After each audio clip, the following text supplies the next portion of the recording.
essa parte de diagnóstico avançado com transdutores.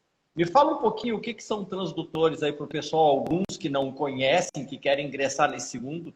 Faz um resumo para nós, o que são transdutores. Certo. Beleza, cara. Então, assim, ó, o que acontece? Os testes que nós fazemos na área automotiva, testes de pressão, né, não são novidade. A gente usa manômetros há muito tempo. Só que a gente usa manômetros de pressão com um princípio mecânico, né, que são os tubos de Bourdon. Então, não é novidade. O que a gente consegue agregar agora com o uso do osciloscópio é você ter sensores de pressão que vão te auxiliar no diagnóstico. E esses sensores de pressão, por darem curvas características da pressão do sistema medido, então você consegue ter mais informações. Então, o que é um transdutor? É um sensor, né? É um sensor de pressão que consegue traçar na tela de um osciloscópio as características de pressão do ambiente, seja dentro de um cilindro, ou seja na admissão, ou seja no escapamento. Então, abriu um leque para a gente, né, de diagnóstico automotivo. Que legal. Então, ele é um componente que ele vai transformar reações mecânicas, vamos falar assim, num sinal elétrico de alta velocidade, e a partir do momento que o profissional souber fazer essa avaliação, ele consegue avançar na qualidade do diagnóstico dele. Seria um resumo, então, num português assim.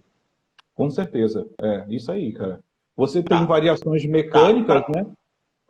Que você pode. Na realidade, são grandezas físicas que a gente pode transformar em sinais elétricos. Porque a gente também tem os transdutores de corrente, né? Que são as garras amperimétricas. Então, o conceito físico de transdutor é um componente, uma ferramenta que pega uma grandeza física e transforma, em um caso nosso, em eletricidade.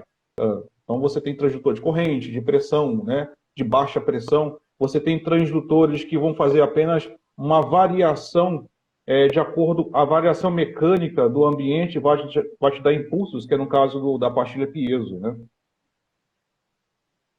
Perfeito. Para que serve? Aonde eu vou usar? Qual a aplicação desse transdutor dentro da minha empresa, da minha oficina mecânica, da minha empresa de reparação automotiva? Qual é o leque de possibilidades que você vislumbra com essa situação de aplicação desses transdutores? A aplicação é muito vasta. A gente tem os nossos equipamentos para fazer o diagnóstico na parte eletrônica, mas fazer testes na parte mecânica, o motor do veículo, as características de mecânica que são projetadas, aquele motor ele é projetado para admitir uma certa quantidade de ar, a respiração do motor que a gente fala, a eficiência volumétrica.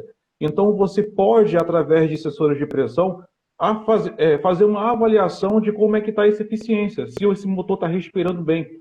E você pode fazer aplicações de sensor na pressão do cilindro, no lugar da vela de ignição. Então, quando você tem uma ferramenta instrumentada no lugar da vela, você analisa a pressão do cilindro, a fluidez do gás, né? Você vai medir a pressão, o fluido que está entrando ali naquele cilindro que está saindo, e você vai ter informações valiosíssimas de momento da abertura das válvulas, o PMS, quanto é que está dando um vácuo, né, naquele determinado período, você está fazendo análise. Então, não só na pressão do cilindro, mas você consegue colocar sensores no coletor de admissão e ver como é que está a pressão interna ali do coletor, no escapamento para analisar uma misfire, ou até mesmo na varetinha do óleo. Pela variação que existe dos pistões, eu consigo ali saber se eu tenho um problema de anéis de segmento. E não só saber se eu tenho um problema, porque até aí tudo bem, né?